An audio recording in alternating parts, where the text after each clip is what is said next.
Eh ben, bonjour à tous, merci d'être là. Je vois qu'on a quand même pas mal de monde. Je suis assez étonné de voir qu'il y a pas mal de gens qui sont intéressés pour payer les impôts, donc c'est cool. En tout cas, l'État français vous remercie.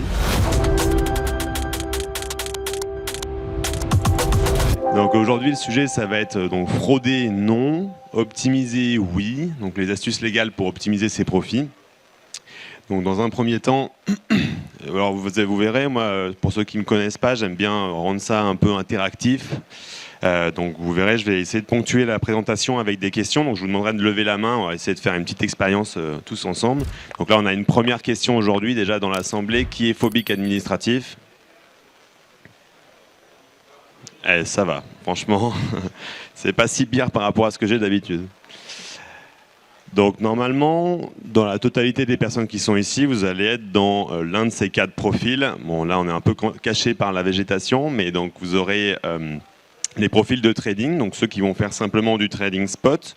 Donc vraiment, vous allez acheter les devises, par exemple, vous allez acheter des bitcoins, acheter des ethers, du Solana par exemple. Vous allez avoir les profils de staking, donc ça c'est quand vous allez placer de l'argent sur un contrat de staking. Donc on a deux types de staking, je n'entrerai pas trop dans le détail au niveau comptable. Donc on a le staking actif et le staking passif. Donc on ne rentrera pas forcément dans ce niveau de détail. Ensuite, on a plutôt des gens qui vont être commerçants ou des porteurs de projets qui vont accepter des paiements en crypto. Donc ça va être par exemple des paiements en stablecoin ou des paiements en n'importe quelle devise. On conseille en règle générale de plutôt accepter les paiements en stablecoin, parce qu'au moins il n'y a pas trop de variations de valeur, surtout si vous avez des clients qui ne vous payent pas tout de suite. Si vous encaissez par exemple 1000 € contre une prestation et qu'ils ne vous payent que 30 jours plus tard, comme vous le savez dans notre marché, ça peut quand même pas mal bouger entre temps, donc faire attention. Et après, donc, juste derrière, on aura également donc, les mineurs. Donc là, tous ceux qui font du minage, on pourra rentrer un petit peu aussi dans le détail par rapport à ça. Donc concrètement, quand vous investissez en crypto, vous allez avoir deux grands statuts. Donc, vous allez avoir la majorité d'entre vous ici, vous devez être dans ce qu'on appelle les personnes physiques. Donc là, vous avez le statut des occasionnels. Donc là, c'est ce que vous connaissez tous quasiment.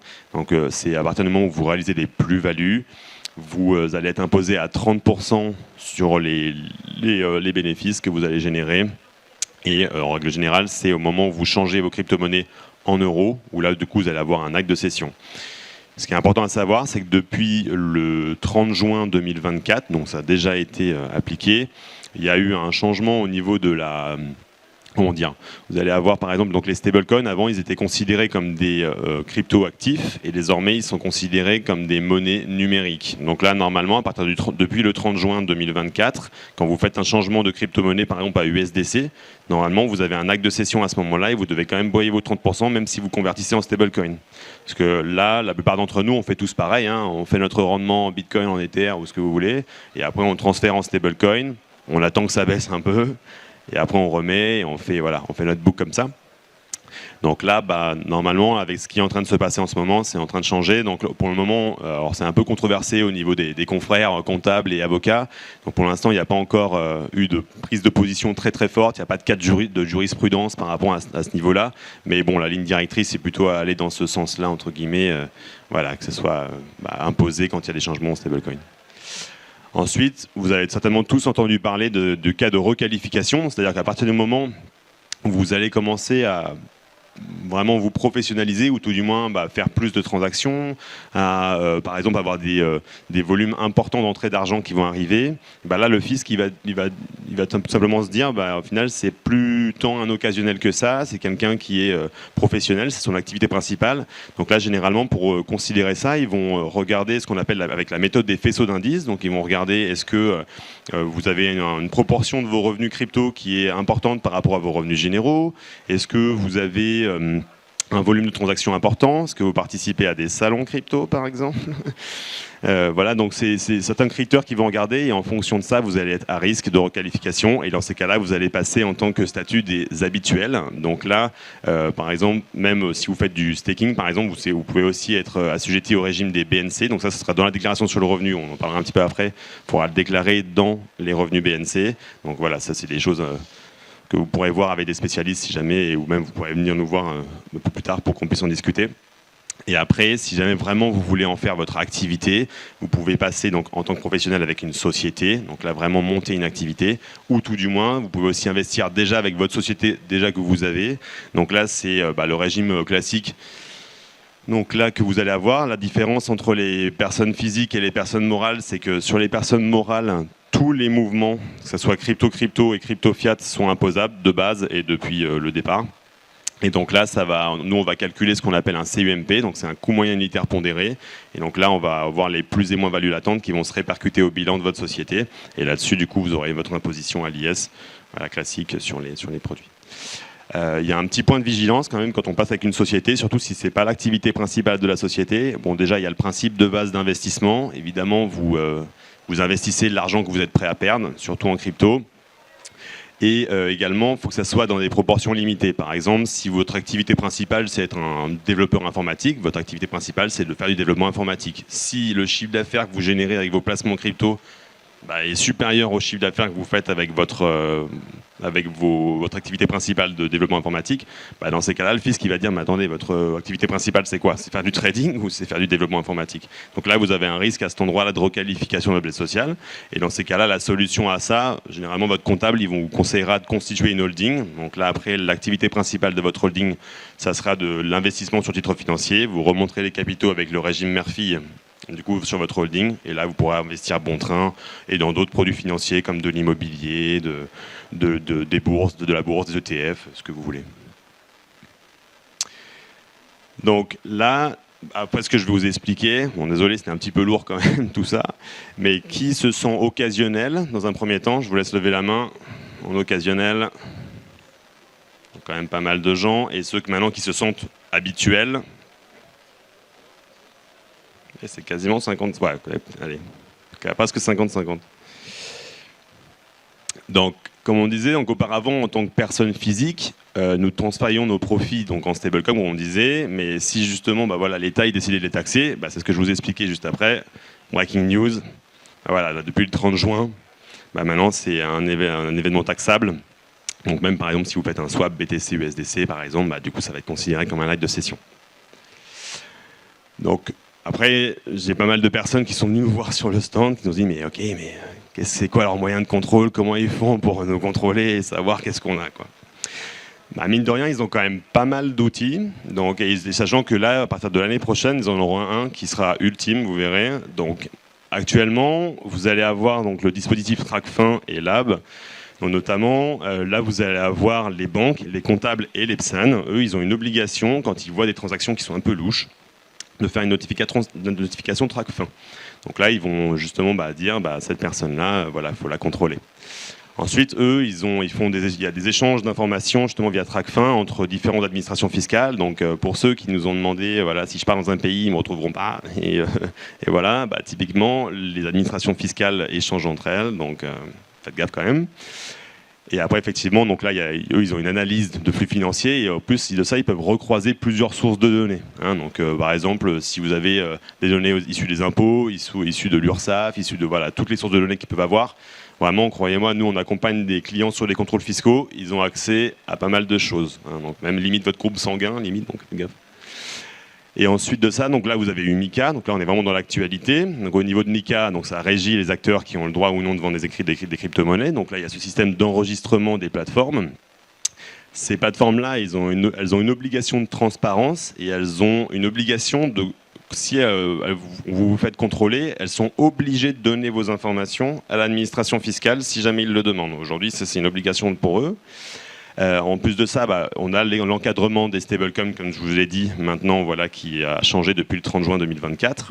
Et également, on a le dispositif de la Travel Rule. Donc la Travel Rule, c'est à partir du moment où vous faites un mouvement de plus de 1 000 € d'une plateforme à une autre, là, la plateforme va devoir, pareil, envoyer une notification, comme quoi vous avez fait un virement de plus de 1 000 €. Et le moyen de contrôle ultime, donc ça c'est assez peu connu aujourd'hui, c'est le dispositif d'Acuit. Donc à partir du 1er janvier 2026, l'intégralité des acteurs régulés, donc les PSAN, vont communiquer proactivement, et je dis bien proactivement, à l'administration fiscale toutes vos transactions et vos coordonnées. Donc là, si vous voulez, ils sont branchés en canal direct. Donc c'est exactement ce qu'ils ont fait avec Vinted, par exemple, avec Le Bon Coin, Airbnb. Donc vous verrez, c'est super pratique parce que vos déclarations sont pré-remplies. Mais par contre, du coup, ils savent tout sur vous. Donc là, il y a un vrai contrôle renforcé au niveau des entreprises et des particuliers. Et donc les informations qu'ils vont communiquer, c'est vos transactions, voilà, votre identité, tout ce qu'ils ont sur eux, quoi, sur vous, quoi. Ça, c'est assez important parce que quand on fait ce constat-là, il y a pas mal de gens qui me disent en vrai, je vais aller dans la DeFi et personne ne me trouvera, je vais rester là-dedans et c'est sûr qu'ils ne me trouveront pas. Alors il y a un petit problème à tout ça, c'est qu'aujourd'hui, si vous voulez envoyer de l'argent de votre banque au DEX, la banque, elle ne l'accepte pas. En fait, ça bloque ici, vous avez un process de compliance et eux, par rapport à la traçabilité des fonds, si vous envoyez de l'argent du DEX vers la banque, eux, ils doivent prouver la traçabilité des fonds. Et donc eux, ils vont dire, non, moi je ne prends pas cet argent parce qu'ils vont considérer que c'est de l'argent sale. Et à l'inverse, déjà que là, en ce moment, je pense que pas mal d'entre vous ont cette problématique d'envoyer rien de l'argent sur une plateforme régulée. Alors imaginez déjà si vous envoyez vers les DEX. Donc là, aujourd'hui, vous avez ce qu'on appelle le concept de on-off ramp. Donc vous êtes obligé d'envoyer de votre banque vers un exchange régulé, et c'est de l'exchange régulé que vous envoyez vers les DEX. Et donc le point, c'est qu'aujourd'hui, là, le fisc, il a, comme je vous disais, ce mécanisme où il peut demander l'information à l'exchange, il sera obligé de le donner. Et donc là, si vous voulez, vous avez des contrôles aléatoires qui sont faits jusqu'à présent. Bien que voilà, si je suis transparent avec vous, ils marchent encore pas mal sur les œufs au niveau de l'administration fiscale. Même s'ils font du contrôle aléatoire, voilà, ça reste encore aujourd'hui assez faible. Mais demain, grâce à Dacuit, là, ils auront l'information automatiquement. Et là, ce qu'il faut que vous vous disiez, c'est que à Bercy, à l'administration fiscale, c'est une armée de développeurs. Donc là, clairement, eux, dès qu'ils ont accès à l'information, ils vont pouvoir faire des contrôles automatiques. Et puis là, ça va y aller bon train. Et puis, si vous suivez l'actualité en ce moment, je crois que notre pays a un petit peu d'argent à récupérer quand même. Donc croyez-moi, ils vont le récupérer là où il est. Donc là, du coup, juste petite question. Et évidemment, vous n'êtes pas obligé de répondre. Donc, dans la salle, qui a réalisé des plus-values ici ? Ah, on a des traders compétents, on est bien. Donc restez la main levée pour tous ceux qui ont fait des plus-values, restez la main levée.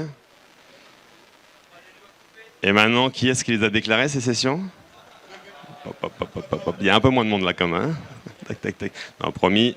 Moi, je suis pas assujetti à faire les notifications TracFin, donc vous inquiétez pas, je vous balancerai pas. Donc, on a quand même des préconisations pour vous permettre de vous sécuriser et de passer un peu, d'optimiser tout ça. Donc la première chose, c'est de dresser un diagnostic. C'est nous, typiquement, avec l'application que je vous parlerai un peu après, qu'on a développée, ça vous permet de récupérer toutes les informations et de dresser un diagnostic. C'est comme que vous allez chez le médecin, on va regarder tout ce que vous avez fait, et en fonction de ça, on va vous dire, voilà, ce serait bien de regarder. Et donc c'est là où vous devez définir, vous, vos objectifs. Est-ce que ça reste une activité accessoire ? Est-ce que vous voulez vous professionnaliser, aller un peu plus profondément là-dedans ? Et en fonction de ça, vous allez vous structurer et choisir un statut qui est adapté. Après, du coup, ce qui est très important, c'est d'assurer un historique de toutes vos transactions, justement pour pouvoir vous défendre. Parce que si vous changez d'un statut à un autre, si vous décidez d'y aller plus bon train dans le sujet, faut que vous puissiez prouver tout ça. Notamment, vous voyez, les personnes qui étaient chez FTX, par exemple, aujourd'hui, quand nous on récupère, ils n'ont pas accès à l'information, et donc on a des vrais trous dans la compta. Et ça, justement, avant, il n'y avait pas ce réflexe de faire des exports de transactions, etc. Et eux, s'ils sont contrôlés, quand ils doivent justifier tout ça, c'est compliqué. Hein, donc ça, on aura les questions à la fin si tu veux. Ensuite, très important aussi, les comptables adorent ça, c'est que c'est très important aussi de ce qu'on appelle ségréguer les comptes. Donc si aujourd'hui vous avez des comptes en perso et que vous montez une activité demain professionnelle, ça, il faudra bien que vous sépariez vos comptes, vos wallets personnels de vos wallets professionnels. Sinon ça mélange tout et là c'est un vrai bordel. Et après pour récupérer tout ça, c'est vraiment compliqué. Et après, il y a également aussi le fait de tenir un registre de vos wallets. Moi, j'ai des clients, par exemple, qui ont une centaine de wallets. Ils ne se rappellent même pas de tout ce qu'ils ont. Dès que vous recevez des airdrops, vous avez je ne sais pas combien de wallets.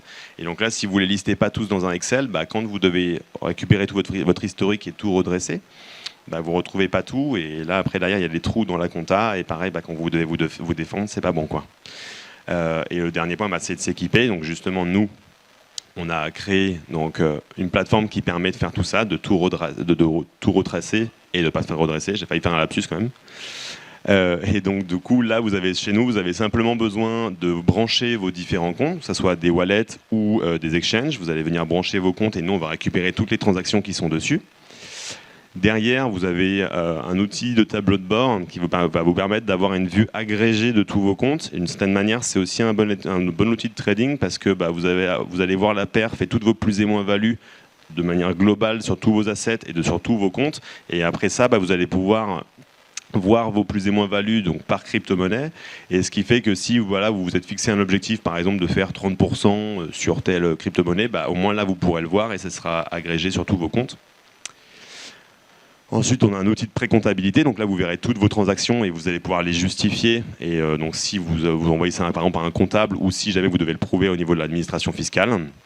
Et après, derrière, on va vous sortir deux documents en sortie, parce que du coup, on s'occupe, nous, des entreprises et des particuliers.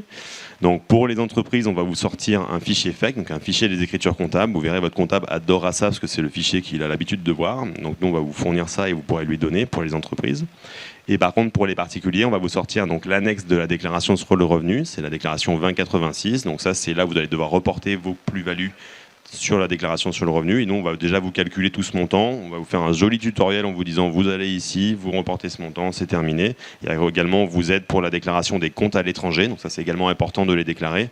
Sinon, ça, c'est 1 500 € d'amende par année par compte non déclaré. Si jamais vous ne les déclarez pas, donc attention. Et ça, ils ont un moyen de le savoir, et encore plus quand ils l'auront avec Dacuit.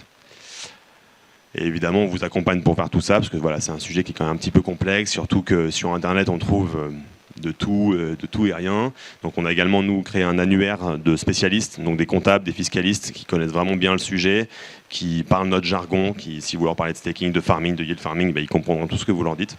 Et donc on essaye de les trouver parce qu'ils sont rares, malheureusement, à comprendre tout ce qu'on fait. Donc il y en a quelques-uns sur le salon qui étaient volants. Donc il y a le cabinet, par exemple, Foxolid, qui accompagne des boîtes qui sont occupées par Cube3. On avait également le cabinet C2C Crypto qui était avec nous sur le stand. Vous avez aussi également le cabinet de Clarisse Lefort qui s'appelle Build. Il y avait également Hussein Issoufali du cabinet Hodl. Donc voilà, c'est vraiment des bons cabinets qui peuvent vous accompagner. Et donc là, je vous laisserai, s'il y en a que ça intéresse, donc on a créé un livre blanc, donc vraiment un guide fiscal que vous pouvez télécharger avec ce QR code. Donc directement, il y aura vraiment un condensé de tout ce que je vous ai dit, mais de manière beaucoup plus poussée. Et donc c'est un livre blanc qu'on a fait avec l'un de mes associés qui est avocat fiscaliste spécialisé en Web3. Donc là, vous aurez vraiment, même pour les mineurs, pour tous ceux qui font du staking de manière plus poussée, vous aurez beaucoup plus d'informations là-dedans. Et après, si jamais vous avez besoin, au cas par cas qu'on analyse votre situation, vous pouvez venir nous voir, nous contacter aussi sur notre site. Et dans ces cas-là, on vous accompagnera pour tout ça. Je vais prendre quelques questions. De manière générale, souvent, on me pose des questions en mode « moi, je suis dans cette telle configuration et comment je fais ?» Donc, souvent, au cas par cas, c'est vraiment au cas par cas qu'on fait ces analyses-là, et je ne pourrais pas vous donner une réponse vraiment généraliste comme ça, parce qu'il faut étudier tout le cas, etc. Mais s'il y en a qui ont des questions et que, voilà, vous voulez que j'y réponde, n'hésitez pas. Bonjour, merci pour toutes ces informations. Je voulais savoir si fiscalement, il y a une différence entre les stablecoins centralisés et les stablecoins algorithmiques. Oui, tout à fait, effectivement. Donc, la qualification que je vous disais tout à l'heure, justement, entre un cryptoactif et un actif numérique, effectivement, ne concerne pas les stablecoins algorithmiques. Donc, par exemple, le DAI, le Terra Luna, etc., eux, ils ne sont pas considérés là-dedans, effectivement. Mais bon, comme vous avez pu le voir, dernièrement, il y a des plateformes d'échange qui délistent les stablecoins, justement, qui ne rentrent pas dans cette configuration, comme on l'a dit tout à l'heure. Et ce qui fait que, à terme, vous ne pourrez plus les acheter, en tout cas, sur les plateformes centralisées. Bonjour, merci pour cette présentation. Je voulais savoir, au niveau des stablecoins, est-ce que le Pax Gold, pour l'équivalent du gold sur la blockchain, est considéré comme un stablecoin ou plutôt comme une crypto-monnaie classique? Du coup, on va avoir pas mal de questions sur les stablecoins. J'ai l'impression que j'ai inquiété tout le monde. Tout à fait. Ne vous inquiétez pas, ça va bien se passer. Alors, c'est vrai que pour le coup, pour cette information-là, on m'a posé la question tout à l'heure. Je n'ai pas encore l'information. Il faudrait que je demande à mon associé qui est avocat fiscaliste. Je ne voudrais pas te dire une connerie. Donc, écoute, en vrai, si tu télécharges le guide fiscal, j'aurai ton nom et ton prénom, ta taille aussi et ton groupe sanguin. Parfait. Et clairement, je pourrais te répondre. Bonjour, merci pour la présentation. J'avais juste une question. Dans quelle mesure ils peuvent traquer nos fonds si on passe par un mixeur ? Alors, j'ai déjà eu cette question, c'est une très bonne question. Alors, à partir du moment où déjà tu vas utiliser un mixeur, ils vont trouver ça louche. Donc, rien que déjà de base, là, ils vont te prendre et ils vont te mettre à poil, clairement. Donc ça, il faut faire attention parce qu'effectivement, en gros, avec le graphique que je vous montrais tout à l'heure, justement avec le concept de on-off ramp, quand tu vas vouloir sortir de l'argent, dans tous les cas, il va falloir que tu prouves entre guillemets l'origine des fonds à chaque fois.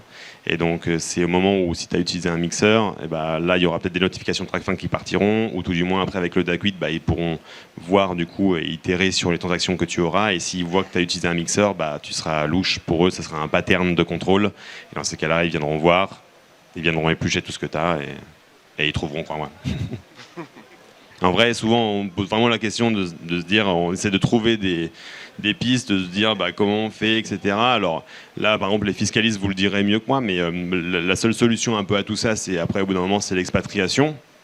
Souvent, il y a beaucoup de gens après qui s'expatrient, mais l'expatriation, c'est un projet de vie. Vous ne pouvez pas partir 6 mois et vous revenez, ça ne marche pas. C'est quand vous partez, vous partez vraiment. Donc là, après, il faut partir, il faut bien prendre en conscience qu'on quitte la famille, qu'on quitte les amis. Enfin aussi, il faut qu'on partage aussi la culture sur place, de bien comprendre aussi sur place. On va devoir y vivre quelque temps. Voilà, vous n'allez pas partir au fin fond du Kazakhstan juste pour économiser 20% sur vos impôts, croyez-moi.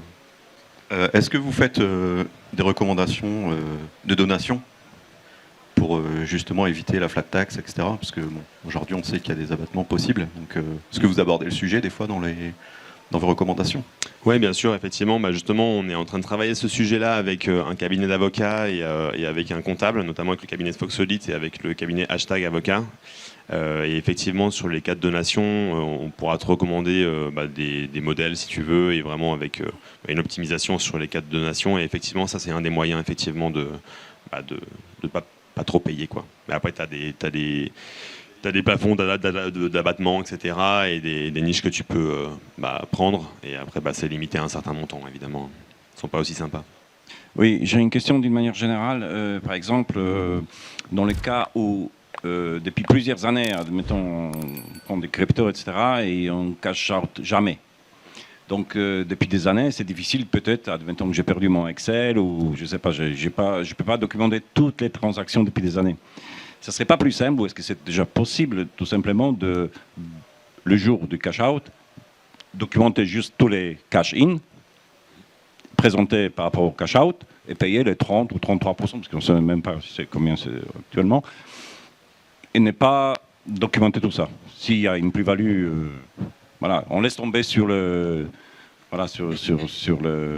toutes les transactions éventuellement, juste sur la différence. On m'a posé cette question-là cet après-midi, et oui, effectivement, c'est un moyen, c'est juste qu'en fait, vous allez payer un gros montant. Imaginons que vous êtes passé de 1 000 € à 100 000 €. Typiquement, en gros, on va vraiment prendre la totalité de la plus-value, alors que typiquement, quand vous avez fait cette montée en valeur, vous avez peut-être payé des commissions, vous avez eu des frais, etc. Et ça, si vous ne faites pas le calcul finement, là, vous avez payé plein pot, quoi. Alors que c'est vrai que sinon, on aurait vraiment déterminé un calcul juste avec vraiment ce que vous devez réellement. Donc oui, c'est un moyen, c'est sûr que c'est plus simple, ça c'est sûr. Moi j'aurais beaucoup moins de clients d'ailleurs, mais pour le coup vous paierez plus. J'avais une question sur la fiscalité ou la non-fiscalité lorsqu'on place une crypto-monnaie en collatéral, qu'on emprunte un stablecoin, qu'on transforme ce stablecoin en euros et qu'on l'utilise dans la vie réelle.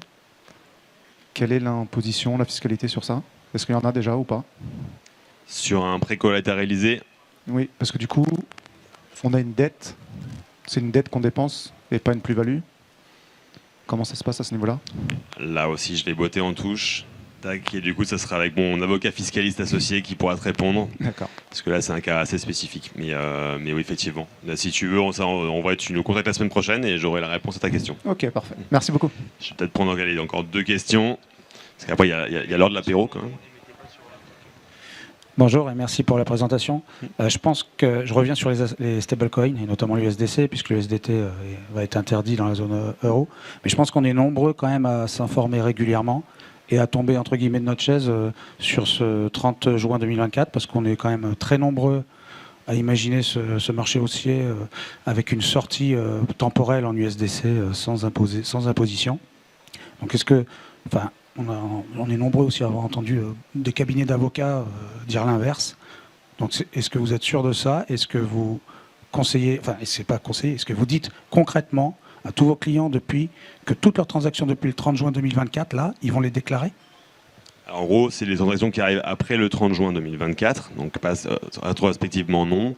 En gros, si vous voulez, ce qui s'est passé au 30 juin 2024, pour préciser tout ça, c'est qu'il y a eu un changement de qualification des stablecoins qui sont passés de cryptoactifs à monnaie numérique. Donc, si vous voulez, aujourd'hui, il n'y a pas de cas de jurisprudence. J'ai eu ce débat tout à l'heure, justement, avec Axel Sabon, qui est un très bon avocat fiscaliste du cabinet Revo Avocat, qui avait du coup une prise de position différente de la mienne, par exemple, et de celle de mon associé qui est avocat fiscaliste, qui aussi m'a donné cette information-là. Si vous voulez, c'est simplement que nous, on a un point de vue conservateur vis-à-vis de l'interprétation qu'on fait de cette nouvelle qualification, si vous voulez, cet actif. D'autres avocats, ils pourront avoir une vision un peu plus ambitieuse, parce que du coup, en règle générale, il y a beaucoup d'avocats qui sont très impatients de venir défendre des cas, de dire non, ça c'était bel et bien un cryptoactif et pas une monnaie numérique. Si vous voulez, eux, ils ont cette vision d'aller défendre ces cas-là, alors que là, nous, on a plutôt une vue sécuritaire de se dire voilà, dans le pire des cas, ils vont faire ça. Et en vrai, je pense qu'il y a quand même de fortes chances qu'ils le fassent. Parce que, en vrai, si vous regardez bien, quand vous changez en stablecoin, vous retirez le risque de la volatilité. Donc, vu que vous retirez le risque de la volatilité, si vous voulez, c'est comme si vous repassiez en euros. Et donc, en réalité, je vois pas pourquoi vous pourriez avoir toujours cet avantage de ne pas être taxé, alors qu'en réalité, vous retirez cet avantage de la volatilité. En soi, sur les stablecoins, ça reste quand même des monnaies qui ne fluctuent pas énormément. C'est pour les entreprises que le passage en stablecoin est comparable à un passage à l'euro. Mais pour les particuliers ou les occasionnels, le passage en stablecoin ne déclenche pas d'événements fiscaux. C'est ce qui fait largement consensus. Alors après, en tout cas, c'est la prise de position. C'est la première fois que j'entends cet avis-là, donc c'est pour ça. Bon, après, en tout cas, c'est la prise de position de mon associé. Après, effectivement, là-dessus, après, effectivement, chacun prend sa prise de position, mais c'est vrai que nous, en tout cas, on a une prise de position assez conservatrice vis-à-vis de cette nouvelle qualification d'actif. Bonsoir, merci pour la présentation. Que pensez-vous des alternatives comme le crédit lombard, par exemple? Je voulais juste poser ça. Par rapport à quoi? En stratégie, justement, pour sortir. En stratégie pour sortir? Oui. Si tu peux préciser un petit peu le point? En gros, mettre des crypto-monnaies en collatéral et pouvoir emprunter. Justement, pouvoir emprunter autre chose. Je pense par exemple au patron de Curve, qui avait acheté une villa comme ça, et c'est quelque chose qui se fait énormément, même dans la finance traditionnelle, avec tous les CEO qui ont énormément d'actions. C'est un moyen qui est connu pour TP. Voilà. Et je me demande, est-ce que vous recommandez ça? Actuellement, nous, on n'a pas forcément ces recommandations-là. Après, en tout cas, avec les spécialistes avec qui on travaille, pourront peut-être élaborer ce type de stratégie, mais en tout cas, nous, on n'a pas ces préconisations-là. Merci beaucoup. Merci.